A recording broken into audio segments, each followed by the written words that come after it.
Hello, welcome to Unit 7, Recording 2. This is Chemical Quantities, and this is the second part of our discussion. And hopefully you enjoyed the first video and maybe started working some of the practice problems in the practice sets. This set will do percent composition, we'll do empirical and molecular formulas, and then we'll talk about concentrations of solutions and use a quantity called molarity to describe the concentrations of different solutions. And so the first one that we're going to work with is percent composition. And it's important here to know that it is a mass percent. So when you have a chemical formula that gives the number of moles of each one of the elements in a compound, you can use that to calculate a percent by mass of the elements in the compound. And that's really helpful to know, especially if you have multiple elements in there and maybe not all of them are as important as the other ones. Maybe in a medicine or a fertilizer, or maybe in a product that you're making. You might be only interested in the amount of one particular element in the compound. Okay, so let's do an example problem. What is the percent composition of nitrogen in ammonium nitrate? Okay, so we have ammonium nitrate here, and so what we're going to do is we're going to use the molar amounts in the compound and convert them to a mass. And then we will get the total mass of the compound, and the percent of each one of the elements is their mass over the total mass times 100. So let's do that here. We've got nitrogen. We've got 2 moles of nitrogen. Careful there, because you have nitrogen both in ammonia and nitrate. We have hydrogen. We have 4 moles of hydrogen there, and we have 3 moles of oxygen. And so we just look up on the periodic table in the mass per mole, or the molar mass of each one of those. So if we multiply across there by the number of moles, you have 28 grams of nitrogen. You have 4 grams of hydrogen, and 3 times 16 is 48 grams per mole, or not grams per mole, but 48 grams of oxygen in the compound. Alright, and so now what we need to do is find the total mass, and you add that up. Exciting, right? 80 grams, and then you divide each one by 80. Part over whole times 100 gives you percentages, right? Grams there times 100, because you get fractions of the compounds. The fractional amount times 100 will give you the percent. Okay, so if you do that, you get 35, 5, and 60. Percentages, yay! So that's the percent nitrogen, that would be the percent hydrogen, and that would be the percent oxygen. And so our question asks just for nitrogen. But I think it's helpful to go through and do all those. And then if you add them all up, the percentages, they should equal to really close to 100. You might have some rounding things. You might end up with 99 point something, or 98.9% or something. You would know that you're on the right track. You might go back and recheck your math to make sure. All right, so there's that problem. Ammonium nitrate is a common fertilizer that's used to fertilize corn. Corn needs lots of nitrogen, and so they use ammonium nitrate and spread that on the field to incorporate that into fertilize their corn. It's also one that is used in explosives a lot of times. If you've heard of an info bomb or something like that, they use ammonium nitrate to do that. So now it's your turn. So what is the percent composition of diammonium phosphate? And there is the compound. And so what I'd like for you to do is pause the slide now and work that one out. And then here in a minute we will work a solution for that and see how you did. So do that. Don't be lazy. Don't watch me do. That's not fun. Do it yourself, and then we'll check your answer. When you do these problems, you should go through and you should add up all the different percentages you get and make sure that you get close to 100.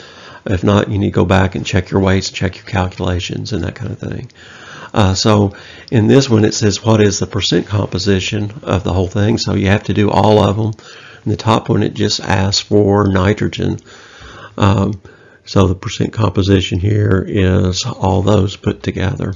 We have a little bit of a challenge problem here.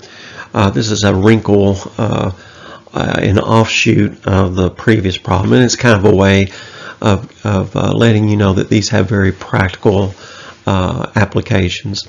And so this reads, how many pounds of diammonium phosphate would you need to buy if you needed to apply 15 pounds of phosphorus per acre to a 100-acre field?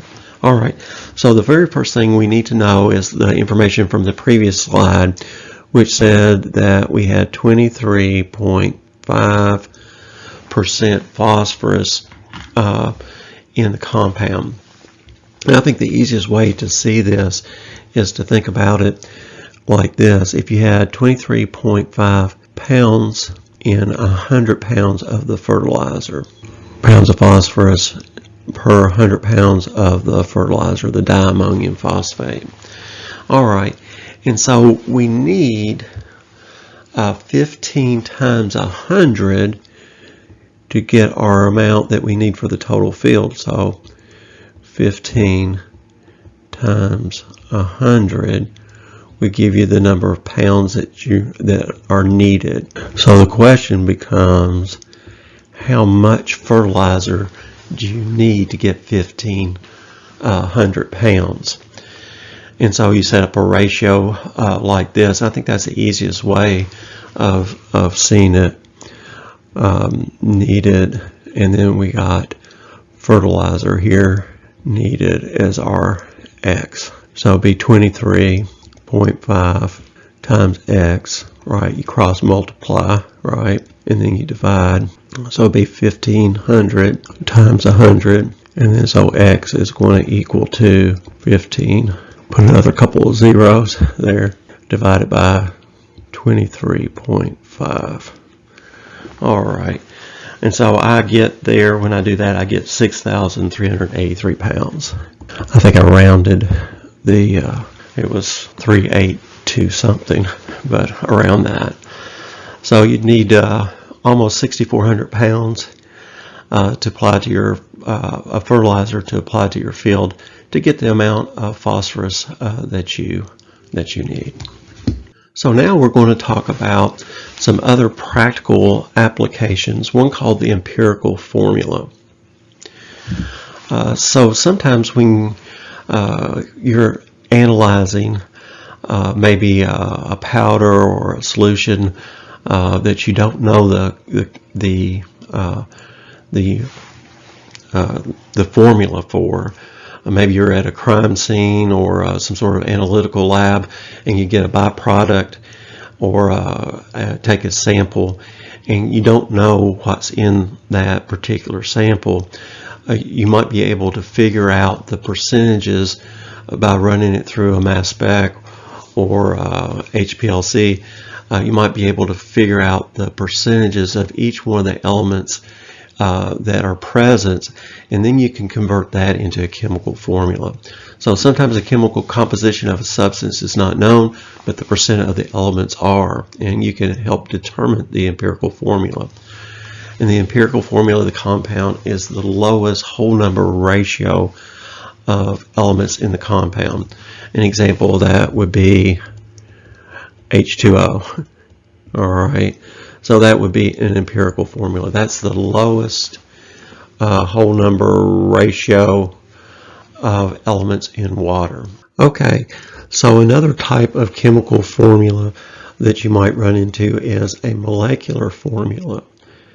And the molecular formula is a multiple of the empirical formula. And we can calculate these also. And we'll do examples of both empirical and molecular formulas on the next slide. But the molecular formula is a multiple of the empirical formula. So it is not the lowest whole number ratio, but the ratio will be reducible into the empirical formula. So let's take our example of water again as our empirical formula. So a molecular formula of water would be H4O2. So you can calculate these if you are given the empirical formula or can find the empirical formula and take its molar mass and then dividing it by the molar mass of the molecular formula. And that will usually be given to you in the problem. So let's do a couple of examples of this. In the next slide we'll actually do the calculations and maybe it'll make more sense to you. Okay, so I have gone ahead and did some pre-calculations for us just to save us a little bit of time, and I'll show you how both of these work. So if you want to pause the slide here and write down what I have, and then we'll go through and do the rest of the calculations and finish these up. Alright, and so our first example here is what is the empirical formula of a compound that is 32.4% sodium, 22.5% sulfur, and 45.1% oxygen. I need to put the percent sign here for the oxygen. And so what we do is we convert these to molar amounts. And since if you had 100 pounds of, or 100 grams, 100 grams of the substance, 23 of those would be, or 23.4 would be grams of sodium, 22.5 grams of sulfur, and 45.1 grams of oxygen. And since we need a whole molar amount, we've got to change these values into moles. And so we divide through here by each one of their molar masses. So you can look those up on the periodic table. So we divided 32.4 grams of sodium by 23, which is this molar mass, and 22.5 grams of sulfur by 32, which is this molar mass, and 45.1 grams divided by 16, which is 16 is the molar mass of oxygen. And so now we get these values that are not whole molar amounts. But from this we can change them into a whole molar ratio. And the way we do that is the smaller value here, we divide each one of the numbers, the molar amounts, through by the smallest value. And that will set this small value to a 1. Already did the top one there.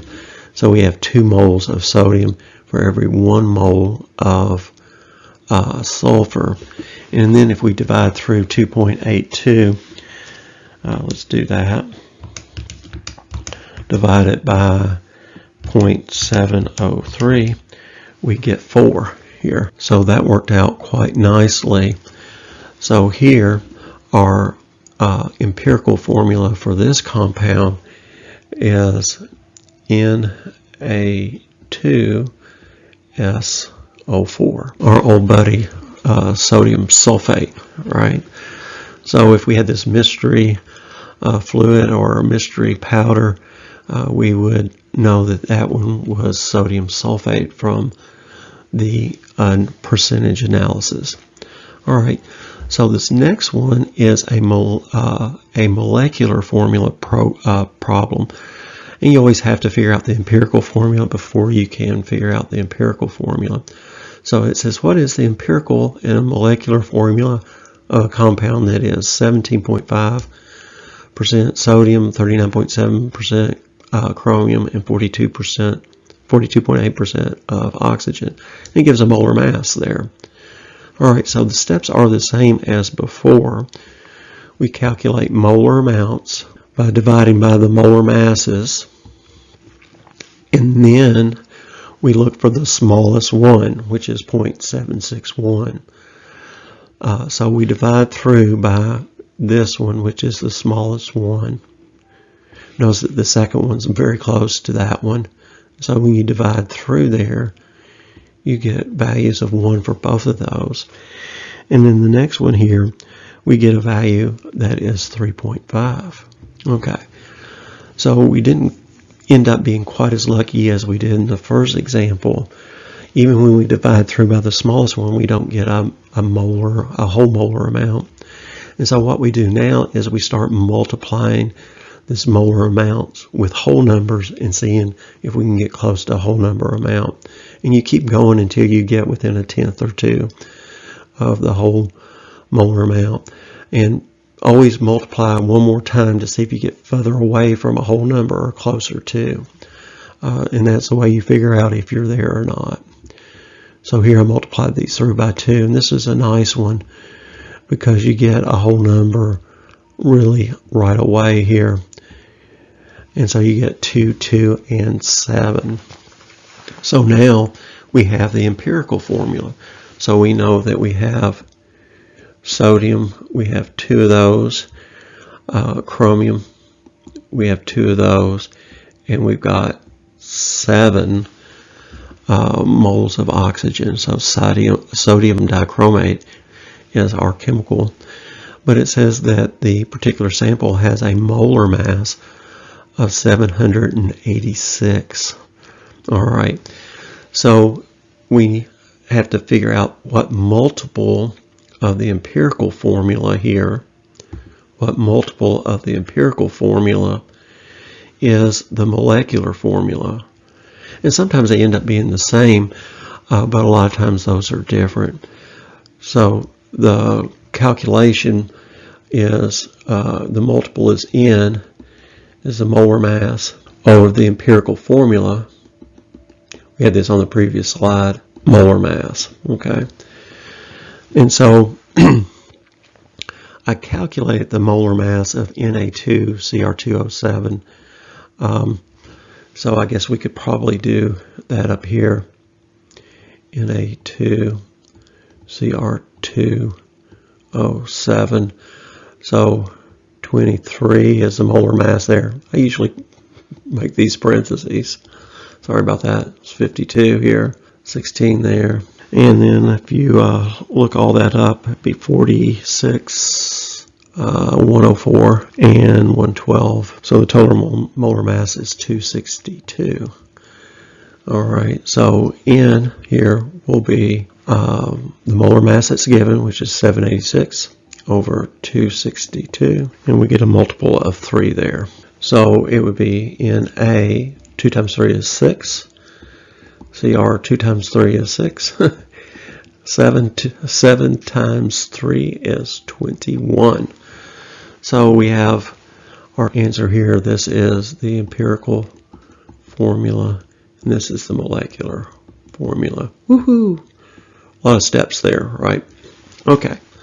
So very good. Concentrations of solutions, and I got Mr. Kool-Aid here as our poster boy for concentrations of solutions. When I was a kid, we couldn't afford a whole lot of soda, and so Mom used to make a lot of Kool-Aid, and we'll talk about Mr. Kool-Aid here. So solutions are another word for a solution. Do y'all remember? We talked about mixtures of different types. Well, a homogeneous mixture is a example of a solution, and we said in solutions you have the solute plus the solvent. The solute is the smaller fraction and the solvent is the larger one. Okay. And a lot of times when we talk about the concentrations of solutions, we say moles of solute over liters of solution. So the solute would be, in our example of Kool-Aid, the smallest part of that would be the flavoring, right, or the sugar. Probably both are equally important. You probably have less flavor packet than you do sugar. And so we'll just say that the solutes here, you increase the amount of sugar, you increase the concentration of the Kool-Aid. maybe you have a 1 liter pitcher of Kool-Aid, and the more sugar you put into that 1 liter and dissolve it in and make that solution, the sweeter it will be. So in chemistry, molarity is probably the biggest or most used type of measurements of solutions. There are other ones as well. There's something called molarity and parts per million and other types of measurements, but we'll just talk about molarity in our discussions. Okay, concentrations of solutions continue, and you have some different types of problems.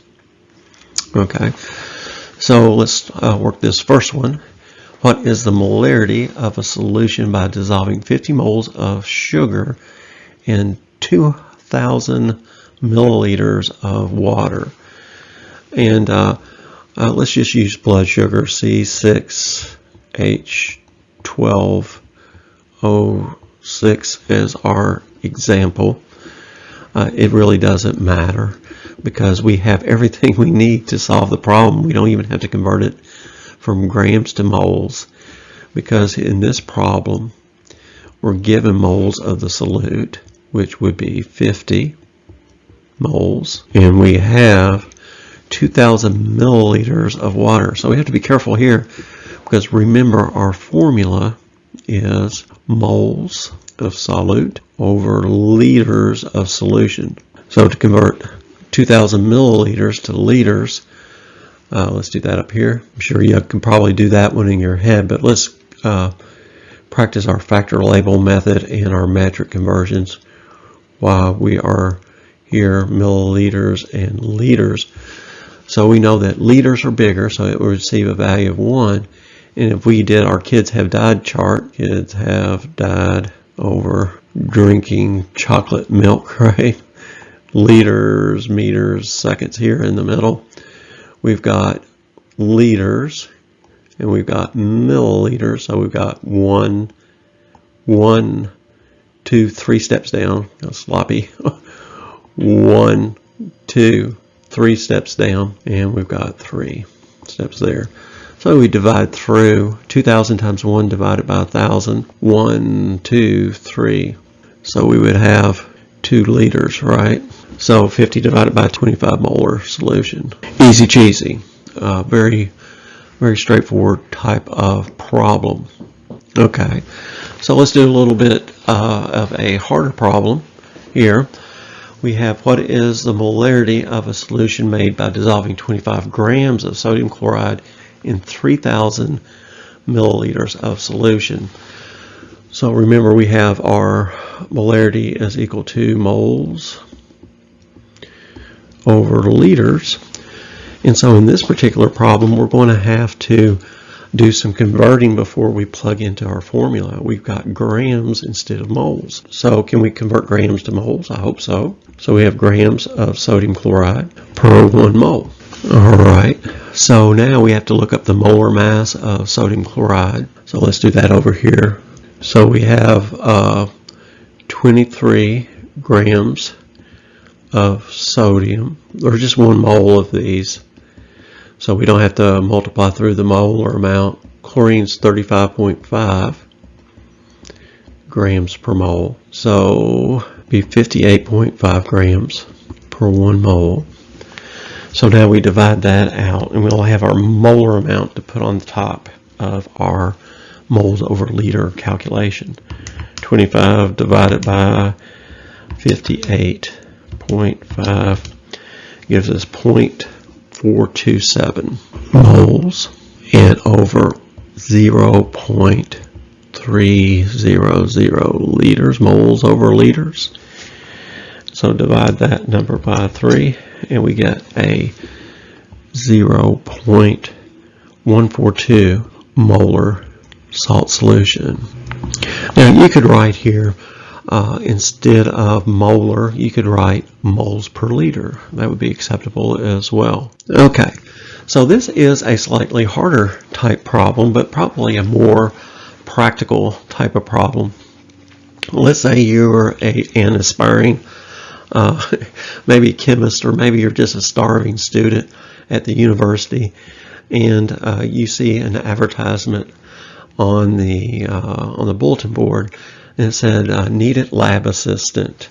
Report to Professor Gluteus Panius in lab 1401." Okay, and so you go to lab 1401, and Professor Panius is busy doing some heavy-duty research, and you say, "Well, you know, I'm here about the lab assistant position," and Professor Panius growls at you and says, "Well, boy, our girl, here, solve this problem, and then we'll see to see if you fit." And so he says, "How would you prepare a 400 milliliter of a 0.5 molar solution of potassium iodide?" And you would get the piece of paper and scratch your chin, and it's hot in there, and you think, well, I remember from my high school days, molar is big M, and that would equal to moles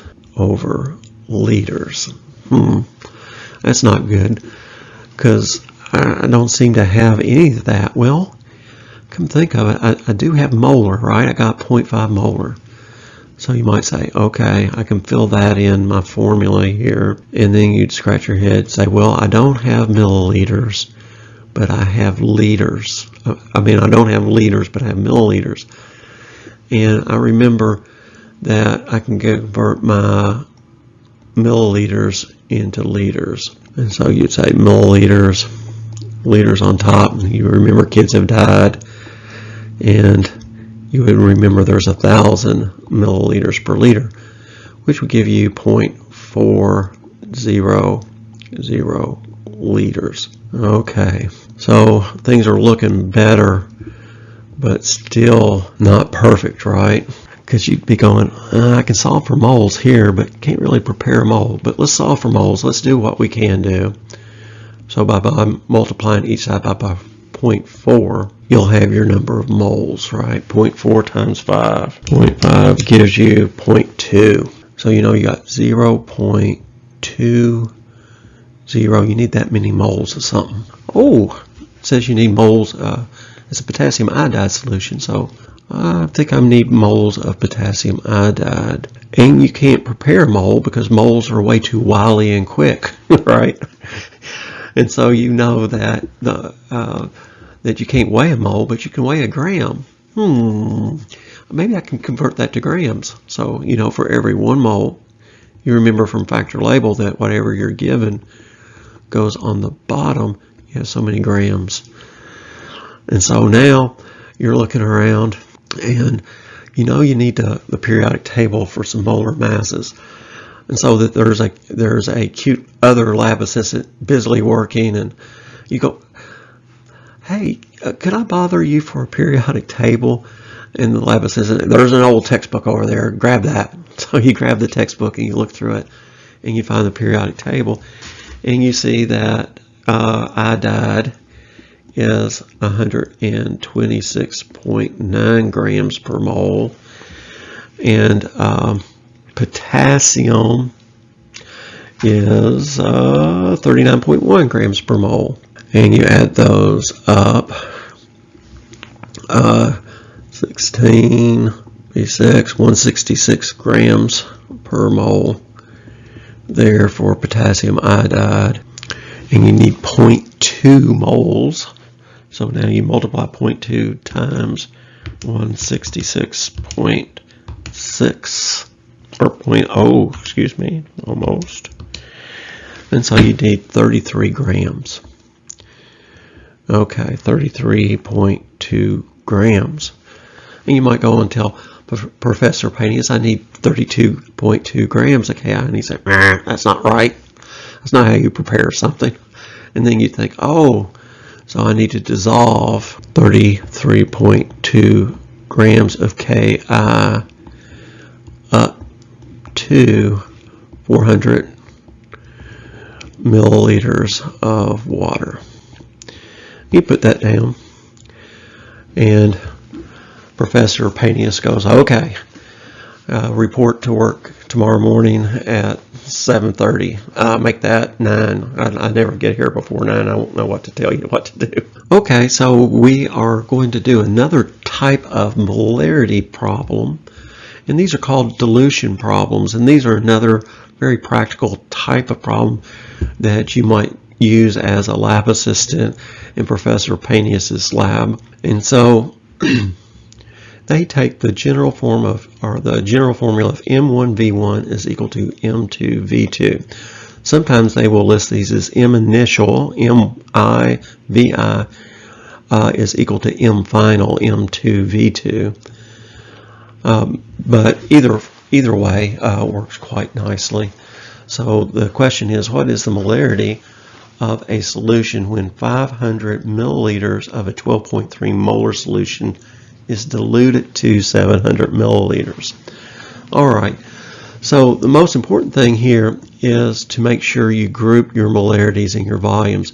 And in this particular case, you don't need to convert to liters. If you have milliliters, your final answer will be in milliliters.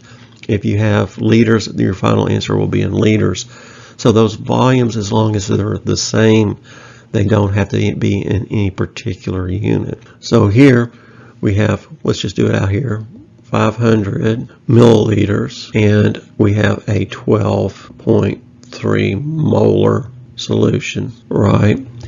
And we're given a volume here, and we're asked what is the molarity. So X will be this M2 here, second volume, the second molarity, and we're given 700 milliliters. So very easy to calculate here. So you would just multiply through by the reciprocal. I guess that's what the mathematicians say. So it'd be 12.3 M times 500 mLs divided by 700 milliliters. Milliliters will cancel here, and your final answer will be in big M. So let's do that. Don't forget to put parentheses around the numerator. Gives you 8.8. So you'd have an 8.8 molar solution. And that makes sense, right? Because you're diluting it. You're starting with a 12.3 molar. You're adding extra water. So you're adding more to the solution, more to the solvent, so you make it a more dilute solution. All right. So now here's another example. We'll work it up above also, so we'll have a little bit more room. How would you prepare 150 milliliters of a 3.5 molar solution from concentrated acid, 18.1 molar? Okay, so here you have 3.5 molar is what you're wanting to, and really maybe you should write this as the second part. It doesn't really matter as long as you keep the things together that belong together. Here you're going to end up with a 3.5 molar, 150 milliliters of a 3.5 molar solution, and you're making it from 18 molar. So you got 3.5, 150 milliliters, and you're making it from a 18 molar concentrate, but you don't know what volume of that 18 molar that you're going to need to dilute up to 150 milliliters. So that's how you would set that one up. Again, just like before, you're going to multiply through by the reciprocal. And let's go ahead and put our units. Let's don't be lazy. So molarities are going to cancel here, and our final answer will be in milliliters. So you're going to need 29 milliliters of concentrate. So I'll just put dilute to 150 milliliters. So that's how you would do that. So you would make Professor Panius very proud of you for being able to make some dilute solutions, and that's a very practical type of lab problem that you might do. Okay, so this concludes our discussions of practical nuts and bolts chemistry calculations and skill sets. We talked about in here, we talked about percent composition, we talked about empirical and molecular formulas, and also different types of molarity or concentration problems. And so I hope you enjoyed this. In our next unit, we will be talking about stoichiometry, and we will learn how to combine our knowledge of the mole and the mole concept with chemical equations and predicting using stoichiometry how much product that we can make, what percentage of product that we made in a chemical reaction. And so I think that that is way fun as well. So I hope you enjoyed this one. Looking forward to seeing you to do more chemical calculations, learn more chemistry. Why? Because it is so much fun. We'll see you in the next one.